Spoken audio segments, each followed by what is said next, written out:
Halo Solihah, Assalamualaikum warahmatullahi wabarakatuh. Kali ini kita akan belajar tentang kondisi alam dan pengaruhnya, seperti firman Allah dalam surat Al-Jumu'ah ayat 10, apabila kita telah menunaikan sholat, maka bertebarlah kamu di muka bumi ini dan carilah karunia Allah Subhanahu wa Ta'ala. Maka ketika kita mau memulai hari, apa yang kita lakukan? Kita melakukan sholat. Sholat yang pertama kita lakukan adalah sholat subuh.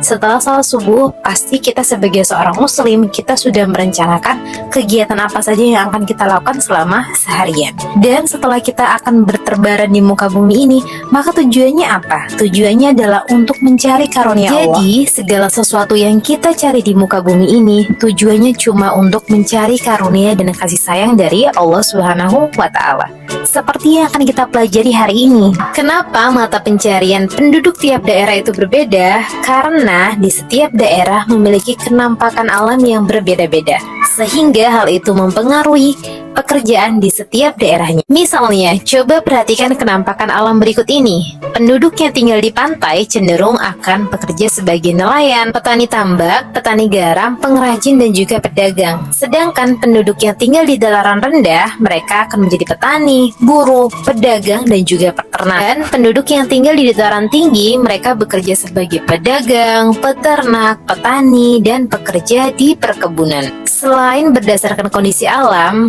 pekerjaan bagi penduduk di kota dan juga di desa itu berbeda loh. Penduduk di kota cenderung mengandalkan sumber daya manusianya sebagai pengacara, karyawan swasta, dokter, pedagang, dan juga buruh pabrik. Sedangkan penduduk desa cenderung mengandalkan sumber daya alamnya, bekerja sebagai petani, peternak, pedagang, pengrajin, buruh tani, dan buruh di perkebunan. Setiap wilayah dan juga kondisi alam akan digambarkan pada salah satu bidang datar yang kita kenal sebagai peta. Peta terbagi menjadi dua, yaitu peta konvensional dan juga peta digital. Peta konvensional adalah sebuah peta yang bisa kita lihat melalui lembaran atau buku. Contohnya adalah atlas. Selanjutnya ada peta digital. Peta digital merupakan peta yang dapat kita lihat melalui media digital seperti komputer, HP, dan lain sebagainya. Tujuan peta yaitu untuk membantu kita mengetahui lokasi di mana kalian berada, dan jika kalian ingin mengetahui letak sebuah tempat, maka kita bisa melihat melalui peta. Jadi, peta adalah gambaran seluruh atau sebagian permukaan bumi yang ditampilkan dalam bidang datar, baik itu kertas, papan, maupun kalkir yang menggunakan skala tertentu. Dalam penggambarannya, peta dibagi menjadi dua, yaitu peta khusus dan juga peta umum. Peta khusus ini yaitu peta yang menggambarkan penampakan khusus suatu daerah. Contohnya, ini adalah peta untuk kepadatan penduduk saja, atau peta untuk daerah rawan banjir. Nah, sedangkan peta umum adalah gambaran umum daerah atau wilayah tertentu seperti peta dunia atau peta Indonesia dan peta negara lainnya. Suatu gambar agar dapat disebut sebagai peta, maka harus memenuhi unsur-unsur berikut ini. Ada judul, skala, petunjuk ke arah, simbol, legenda, garis tepi, garis koordinat, sumber peta, dan tahun pembuatan peta. Yang pertama ada judul.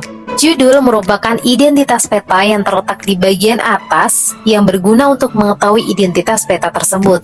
Selanjutnya yaitu skala. Skala merupakan perbandingan jarak pada peta dengan jarak sebenarnya. Skala yang digunakan berupa skala angka dan juga skala garis. Pada peta, kita juga dapat melihat petunjuk arah atau arah mata angin. Untuk menentukan arah pada peta dapat dilambangkan dengan huruf U untuk utara, T untuk timur, S untuk selatan, dan juga B untuk barat. Untuk memudahkan kita dalam memahami peta, maka kita perlu mengenal yang namanya simbol. Simbol merupakan tanda atau gambar yang mewakili kenampakan yang ada pada permukaan bumi. Tak lupa kita juga perlu kenal sama yang namanya legenda. Legenda merupakan keterangan pada simbol yang ada pada peta. Selanjutnya, agar peta terlihat rapi, maka kita membutuhkan garis tepi. Garis tepi merupakan batas-batas gambar pada peta yang berfungsi juga untuk menulis angka derajat astronomis. Sedangkan garis yang memotong dan membelah peta yang merupakan garis horizontal dan juga vertikal merupakan garis koordinat atau garis astronomis. Agar dapat mengetahui kualitas suatu peta, maka kita perlu melihat dari mana sumber peta itu berasal. Dan selanjutnya yang gak kalah penting adalah tahun pembuatan peta. Tentunya ini akan membantu kita untuk mengetahui kapan peta itu dibuat, dan kita juga bisa menggunakannya untuk membandingkan serta mengetahui kelayakan peta tersebut. Sekarang coba isi kotak-kotak yang kosong berikut ini. Ini untuk mengetahui apakah kalian bisa membedakan setiap unsur dalam peta. Bos kasih waktu kalian 30 detik ya. Silakan kerjakan mulai dari sekarang.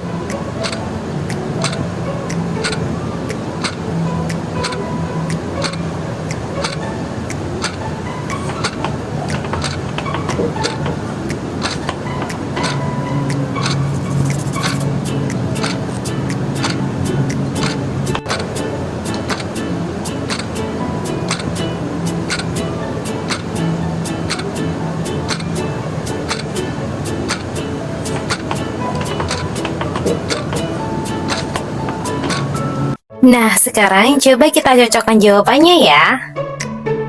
Okay, thank you so much for today everyone, and see you next time. Bye. Wassalamualaikum warahmatullahi wabarakatuh.